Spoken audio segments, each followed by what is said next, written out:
Pressure কুকারে বানিয়ে নিলাম গোবিন্দভোগ চালের পোলাও।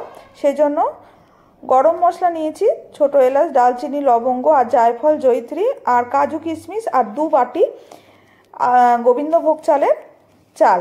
এবার দেখুন প্রেসার কুকারটা বসিয়ে দিয়েছি, দিলাম সাদা তেল, তেজপাতা আর গরম মশলাটা ফোড়ন দিয়ে এর মধ্যে কাজু কিশমিশটা একটু দিয়ে ভেজে নেব, জল ঝরানো। এবার চালগুলোকে দিয়ে দেবো, দিয়ে একটু ভেজে নেব, নিয়ে দেব একটু হলুদ গুঁড়ো আর সামান্য একটু নুন দিয়ে আবারও ভেজে নেব। ভাজা হয়ে গেলে যতটা চাল দিয়েছি তার 1 বাটি বেশি জল দেবো, 2 বাটি চালে 3 বাটি জল দিতে হবে।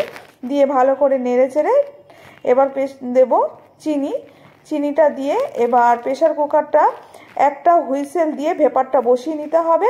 ভেপারটা বসে গেলে খুলে দেবো, দিয়ে এবার ঘি দিয়ে ভালো করে নেড়ে চেড়ে নামিয়ে পরিবেশন করব। যত ঠান্ডা হবে তত ঝুরঝুরে হবে পোলাওটা। আসুন গরম গরম